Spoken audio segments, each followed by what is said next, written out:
Amina Hersi, born in 1963, is a Kenyan of Somali origin. As a young girl, Amina and her sister regularly joined their family in the cross-border trade between Kenya and Uganda. After the death of her father, she and her sister were sent to accounting school by her mother, where they built on their entrepreneurial skills. The loss of two of her daughters in a car accident in 1998 prompted Amina's family to suggest she move to Uganda. Amina quickly adapted to her new environment and acted as a convenient link on the ground for her family's commercial trade. She began expanding the family business and entered the real estate sector. Amina eventually became one of the wealthiest people in Uganda as she owns Oasis Center, a multi-million-dollar shopping mall complex, and ground-scale luxurious apartment, Labanam Courts, that are both situated in the center of the capital. She also runs Kingston Enterprises Limited, one of the largest distributors of cement, other hardware materials in the country. Amina has since then received several awards, including the Woman Investor of the Year.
The 2014 Poverty Status Report released by the Ministry of Finance, Planning and Economic Development indicates that the number of people living in poverty in Uganda has reduced from an average of 24.5% in the financial year 2009 and 10 to an average of 9.7% in the financial year 2012-2013. Despite the significant population growth, the total number of Ugandans living below the poverty line declined from 7.5 million to 6.7 million over the same period. The report further indicates that in the last 10 years, poverty reduced by 18% in the central region, 19% in the northern region, 22% in the eastern region, and 24% in the west.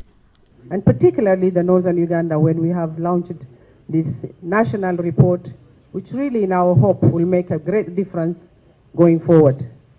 This report, which focuses on unlocking the development potential of northern Uganda, is particularly important because it comes at a time when we are now looking forward to the implementation of the third Peace, Recovery and Development Plan. The state of affairs has been attributed to Uganda's general economic development, significant public investment in physical infrastructure, and several targeted government interventions, among which is the Peace, Recovery and Development Program. The region that was adversely affected by the 20-year insurgency mounted by the former warlord Joseph Kony is, however, slowly recovering and has started attracting investment. The latest investor to set foot in the Greater North is Horial Investments, a sugar factory operating in Atiak in the northern district of Amuru. This company, estimated to produce more than 3,600 metric tons of sugar by the end of 2015, is owned by a shrewd businesswoman who also won the Most Influential Women Award in Construction in Africa, Amina Hersi, Mog.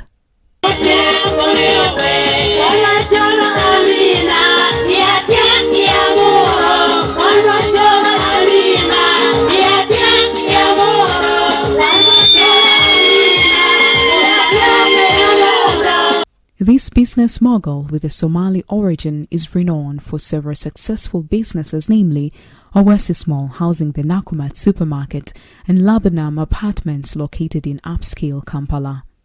And You will give her an award in 2012 as the best entrepreneur. You will That is the foundation of what we are today. Horial is a Somali word which means first. The sugar factory, the first of its kind in northern Uganda, sits on 15,000 acres of land bought by Amina with no encumbrances and land conflicts. It is located in Atiak town of Amura district, one of those districts that suffered most in the 20-year war mounted by the Lord's Resistance Army. So the first thing we have to do is to do bush clearance. And you can see all those trees. Yeah. And that is the main difficult what I have found here. Yeah. The other issue is opening the roads. Because if you don't open road, you'll only do even the season will end when you have done zero. Huh? Yes. What some of us are doing now is like showing someone the way in the dark. When someone shows you the way in the dark, you may not appreciate until it is daylight. Then you see the turmoil and perils you have passed through, thorns in the road, rough roads. So at this point, there are few of us who are bearing the vision. She is the main vision bearer. I am also a vision bearer. Their father and their family are also bearing the vision. And many of those who are right now suspicious or not sure, in a short time they will come to say thank you. They will come to apologize and say, we are sorry, we misunderstood you. The former chairman, Gulu, and renowned politician Norbert Mao says the success of the project lies with sharing the vision with concerned parties to avoid politicizing a scheme he envisages to provide real-time tangible results to the people that have for so long suffered an economic setback. But more importantly, she keeps asking us, how can we make the community benefit? Because this project is going to be like a big river passing through here. How can we divert some of the water to go to other people also? So I want to thank you for that heart. The fact that you are putting the community side by side with your interests is reassuring to us. This is a traumatized region. And my main role in this project is to advise, because we need what we call conflict sensitivity. How do you do conflict sensitive investment? So this is also an area which is traumatized. Whenever people see trucks like this going, they say, oh, these are land grabbers. Because there is that fear that, there's land grabbing. The proprietor, however, confirms that the society is already reaping from this multi-million investment. She, however, cautions the outgrowers on proper planning if they are to reap big from their harvests. Once we plant more cane and what we continue, we might be the ones supplying the whole of the Africa. Because if you look at Zambia, they supply so many countries, even Kenya. Kenya needs sugar. Now we need Sudan. These are the things we should now think. And you see now, to put that factory, you don't think it is just a talk. It is a lot of money and commitment. Yeah. So at least now I brought something closer. Now if we are not serious ourselves also, we'll remain the way we are. Unlike several sugar projects, Amina's project has vested monies in assisting outgrowers, mostly women, with ploughing their land on which cultivation is done, as well as inputs such as seedlings. This investment, despite being in infancy, has so far exhibited a lot of technological advancement. I have now engaged with a company called AgriSiri, who have done feasibility study of this land, where actually now they know how many trees we have, where are the streams of water, where the stones, the hills, to even give me information in my office in Kampala, actually how this land is. The investor has mapped the land so well and identified the best seedlings that match with the soils. These are given out to women's groups that plant them on land that has already been ploughed by the investor.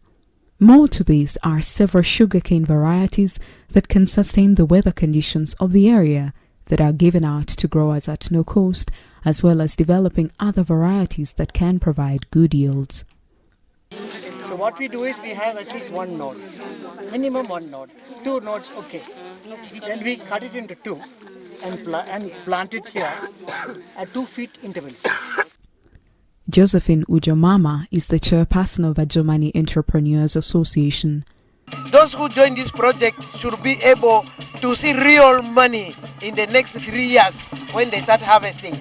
Because Amina is going to plow the land, we do the weeding, but when it is time for harvesting, we sell back to her. I think we shall go and mobilize our community to enter into this kind of initiative which Mama Amina has brought in Atiak sub-county. Because I know working in the group, it has helped us a lot because we were from the camp and we have been doing a smaller thing in the group, and this one Mama Amina has brought it will take us to a wider area where most of our women in Lamour district will embrace, and then we have to chase the poverty away out from our home. In Atiak, Amina is looked at as an icon of joy, a person who's brought back happiness to the women of northern Uganda. Born in the little-known Bungoma village in Kenya, Amina says that she saw a lot of development arising out of the 2 sugar factories that, until now, are the leading suppliers of sugar to Kenya. She's optimistic that Amura will, in less than a decade, become the economic hub of northern Uganda.